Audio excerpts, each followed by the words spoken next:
नमस्कार, आप देख रहे हैं सी न्यूज भारत और मैं हूं आपके साथ ज्योति अरोरा। खबर यूपी के बलिया से है, जहां बलिया बलिदान दिवस के मौके पर मुख्यमंत्री योगी आदित्यनाथ ने अमर शहीद सेनानियों के परिवारों को मंच पर सम्मानित किया। वहीं बलिदान दिवस पर मुख्यमंत्री योगी आदित्यनाथ ने नए भारत के दिशा के निर्माण से लेकर पूर्वांचल एक्सप्रेसवे तक तमाम बातें कही। तो ये साबित हुआ ही है कि कोरोना के महामारी के नियंत्रण में, इसके प्रबंधन में भारत का जो रिजल्ट था, दुनिया के अंदर बड़ी बड़ी ताकतें पस्त हो गई, लेकिन भारत मजबूती के साथ डटा रहा, लड़ता रहा और कोरोना को भी पस्त कर दिया। आज आपकी इतनी बड़ी संख्या में, भारी संख्या में उपस्थिति, मैं यही पूछ रहा था दया शंकर जी से, मैंने कहा भाई 9 बजे कैसे लोग आएंगे? भाई 9 बजे तो बहुत सारे लोग सो के उठने वाले लोग होंगे। उन्होंने कहा नहीं, बलिया रात्रि में सोता नहीं और रात्रि में ही लोग इकट्ठे हो जाएंगे। और इसीलिए आज मैं यहां पर आया हूं आपके बीच में विशेष रूप से।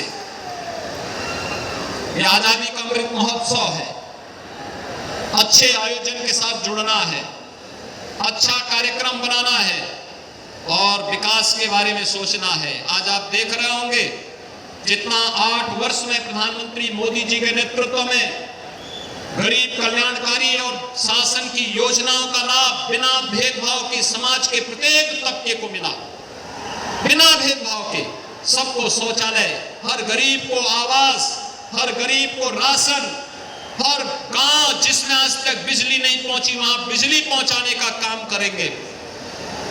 जिन गांवों में अब तक कोई सुविधा नहीं मिल पाई वहां पर हमने उस कार्य को पूरा किया है।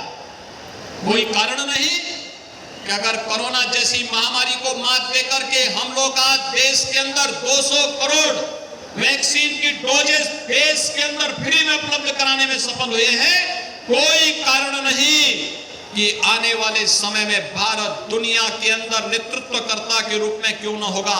और प्रधानमंत्री मोदी जी ने अपने नेतृत्व क्षमता से दुनिया के अंदर वैश्विक जगत में आज उस प्रकार की स्थिति बनाई है।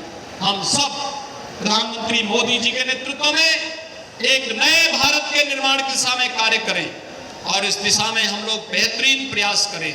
और मैं यहाँ पर चाहूंगा, आज हमारे मुख्य सचिव भी यहाँ पर आए हैं, वे चूंकि बलिया में पढ़े हैं तो बलिया के बारे में विशेष रूप से, बलिया जेल के बारे में, बलिया जेल को बलिया के बाहर कहीं स्थानांतरित करते हुए यहाँ पर एक भव्य स्मारक बने, मेडिकल कॉलेज के निर्माण के लिए कार्य योजना विस्तृत रूप से तैयार करते हुए इन कार्यक्रमों को आगे बढ़ाने की आवश्यकता है। बलिया की इस आवश्यकता की पूर्ति करने के लिए कार्यक्रम में आगे बढ़ाएंगे।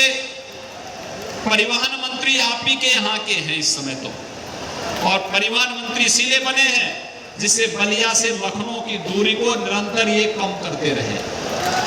पूर्वांचल एक्सप्रेसवे का एक लिंक वे हम लोग यहाँ पर दे रहे हैं बलिया के लिए भी। जमीन अधिग्रहण की कार्रवाई चल रही है, ये काम भी तेजी के साथ होगा और बलिया को हम जोड़ेंगे जिससे बलिया से 2 से ढाई घंटे के अंदर ही आप लोग लखनऊ पहुंच जाए। इसलिए 2 से ढाई घंटे इस दूरी को कम करने के लिए सड़क का काम हम करेंगे और यहाँ के बस स्टैंड को बहुत अच्छा एयरपोर्ट जैसा बस स्टेशन बना दें बलिया के अंदर। ये परिवहन मंत्री से मैं कहूँगा कि अच्छा बस स्टेशन यहाँ का बलिया का होना चाहिए जिससे लोगों की कनेक्टिविटी बेहतर हो सके। कुछ इलेक्ट्रिक बसेज भी यहाँ नगर के अंदर चलवाइए, बलिया इस नगर के दायरे को बढ़ाइए, लोगों को सुविधा मिलनी चाहिए। सरवा ताल के बारे में कुछ कार्य आप लोगों ने किया है, शेष कार्य भी और आगे होंगे। बलिया को जल जमाव से मुक्त भी देना है और बलिया के विकास को एक नई ऊंचाई पे पहुंच करके यहाँ के लोग विकास के साथ जुड़ करके जिस तरीके से भारत के विकास के लिए प्रधानमंत्री मोदी जी के नेतृत्व में काम कर रहे हैं, उस पूरी भाव के साथ हम आगे बढ़ करके इसे आगे बढ़ाने का कार्य करेंगे। हमारे सभी जनप्रतिनिधि इस दिशा में रुचि ले रहे हैं, वे पूरी तन्मयता के साथ इस पूरे अभियान के साथ जुड़ रहे हैं। यहाँ के सांसद जी वीरेंद्र सिंह जी, श्री नीरज शेखर जी, श्री रविंद्र कुशवाहा जी, श्रीमती केतकी सिंह जी, श्री रविशंकर सिंह पप्पू जी, ये सभी लोग कार्य कर रहे हैं। मजबूती के साथ बलिया को आगे बढ़ाने का कार्य करेंगे मैं एक बार फिर से इन सभी महान क्रांतिकारियों को आज यहाँ पर बलिया के इतिहास पर एक पुस्तक में मैंने विमोचन करने का अवसर प्राप्त हुआ। अयोध्या शोध संस्थान के माध्यम से संस्कृति विभाग ने हर एक जनपद में आजादी के इतिहास में क्या योगदान है, और मैं तो चाहूंगा यहाँ पे डिग्री कॉलेज, दो कॉलेजेस हैं, तमाम हमारे शिक्षक हैं, रिटायर्ड शिक्षक होंगे, उनसे भी मैं कहूंगा इससे अच्छा अवसर नहीं हो सकता। हमारे गांव, हमारे न्याय पंचायत, हमारे ब्लॉक, हमारे कस्बे में कहां पे कौन सी क्रांति की ज्वाला कब फूटी थी, गांव की स्मृति और लोक गाथाओं में सब इनका अंकित होगा। उसे शब्दों में उकेर करके पुस्तक के रूप में आप देंगे, हम उसे प्रकाशन की व्यवस्था राज्य सरकार की तरफ से कर देंगे और आप उसकी तैयारी करिए। हमारे पास एक अपना अभिलेख होना चाहिए जिससे हम आजादी की लड़ाई के उन सभी क्रांतिकारियों को सम्मान दे सके। देखिए, इसमें हर तबके के लोग थे। मंच पर आपने देखा होगा स्वतंत्रता संग्राम सेनानियों के परिजनों को जब मैं सम्मान कर रहा था, वहां पर कोई जाति भेद नहीं था। हर जाति, मत और मजहब से जुड़े हुए लोग देश की आजादी के लिए लड़े थे। आज भारत को विकास की जिन नई बुलंदियों तक पहुंचाना है, उसमें प्रत्येक भारतवासी का दायित्व बनता है। हम एक स्वर से, एक नजर से सभी देखें और उसे आगे बढ़ाने का कार्य करेंगे तो निश्चित ही हमारा भारत दुनिया की एक महाताकत के रूप में उभरेगा। यही आजादी के अमृत महोत्सव का और देश की आजादी के शताब्दी महोत्सव का हमारा संकल्प होना चाहिए।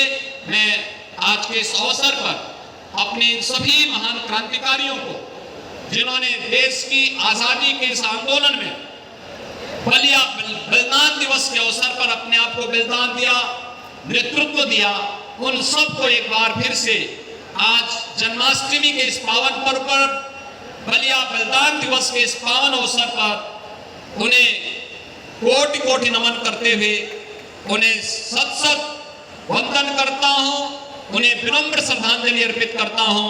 धन्यवाद। जय हिंद। ये लड़ाई निरंतर चलती रही। मुझे कई वर्ष पहले यहां पर वीर कुंवर सिंह डिग्री कॉलेज के छात्र संघ के शपथ ग्रहण समारोह में आने का अवसर प्राप्त हुआ था। ये चीजें दिखाती हैं कि क्रांतिकारियों के प्रति उनके यहाँ के मन में कितना श्रद्धा और सम्मान का भाव है। यहाँ की संस्थाओं का नामकरण, यहाँ के एक एक स्थान पर जो मूर्तियां लगी हैं, जो स्मारक बने हुए हैं, और जब राष्ट्रपिता महात्मा गांधी ने भारत छोड़ो आंदोलन, अंग्रेजों भारत छोड़ो का आह्वान किया था, तो इस बलिया में महान क्रांतिकारी चित्तू पांडे के नेतृत्व में जो आंदोलन आगे बढ़ता है, आज उसको उस स्मृतियों को ताजा करने के लिए हम लोग आज यहाँ पर एकत्र हुए हैं। वास्तव में ये सभी कार्यक्रम हमें एक नई प्रेरणा प्रदान करते हैं, एक नए भारत के निर्माण के लिए एक नई प्रेरणा हम सब के लिए सदैव बनी रही है।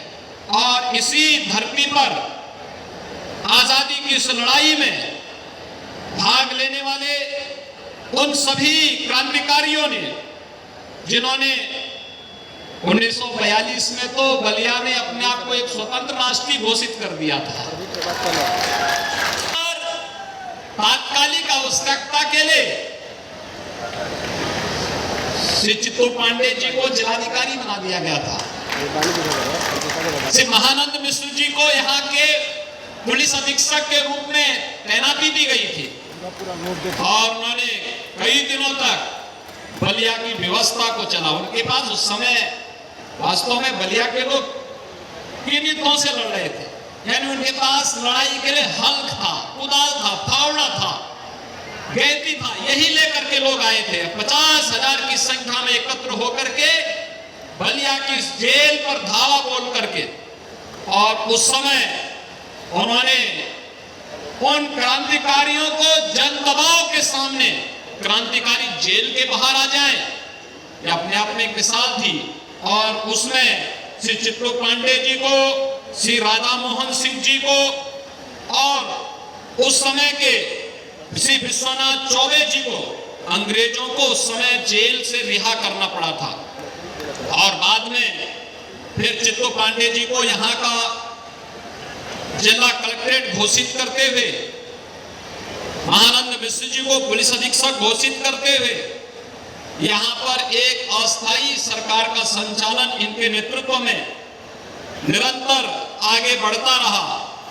लेकिन बाद में ब्रिटिशर ने जो जुल्म यहाँ पर ढाया, यहाँ के सुखपुरा में, बांसडी में, चोरवा, रसड़ा, नरही, चितबड़ा गांव आदि स्थानों पर 84 ऐसे क्रांतिकारियों को जिन्होंने देश की आजादी के लिए उस आंदोलन में भाग लिया था, उन्हें निर्ममता पूर्वक गोलियों से भूनने का काम उस समय ब्रिटिश सरकार ने किया था।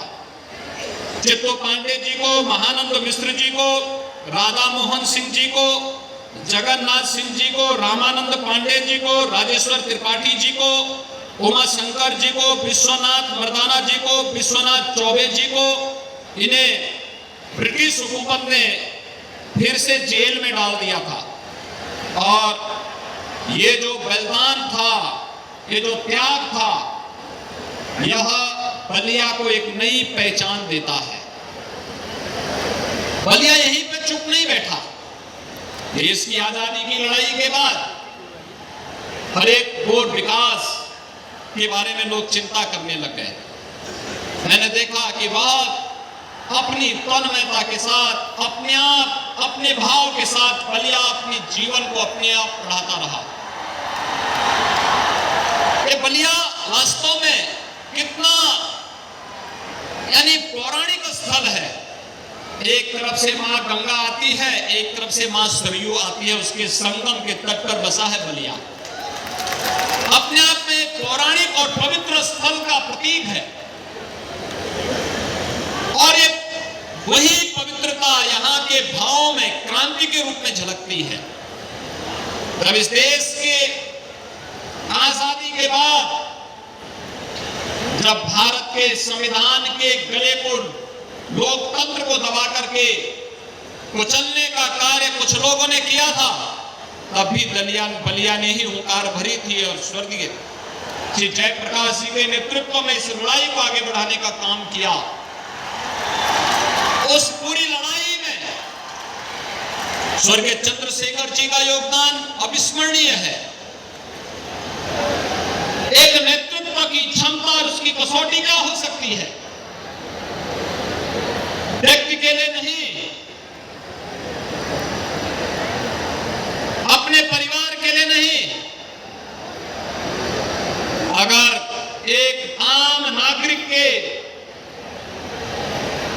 मौलिक अधिकारों के लिए, उसकी सुरक्षा के लिए, उसके स्वावलंबन के लिए, तो मैं चला आंदोलन और उस आंदोलन में उस समय के नेतृत्व को चुनौती देने की मुद्रा में स्वर्गीय चंद्रशेखर जी के नेतृत्व में जिस तरीके से जनता पार्टी ने उस समय कालखंड में कार्य किया था, आज भी अविस्मरणीय है।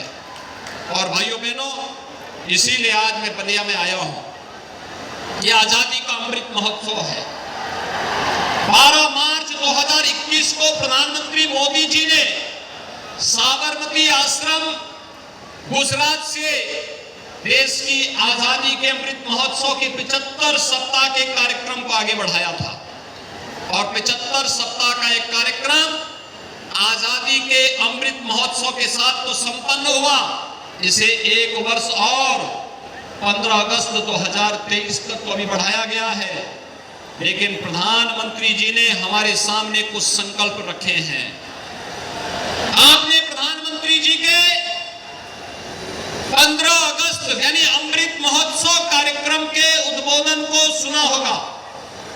कितना महत्वपूर्ण था। उन्होंने 5 संकल्प देश के नागरिकों को दिलाए थे और सबको कहा था, अगर भारत को दुनिया की महाशक्ति के रूप में स्थापित करना है, जब ये देश अपनी आजादी का शताब्दी महोत्सव मना रहा होगा, तब हमें कुछ संकल्प लेकर के चलने होंगे।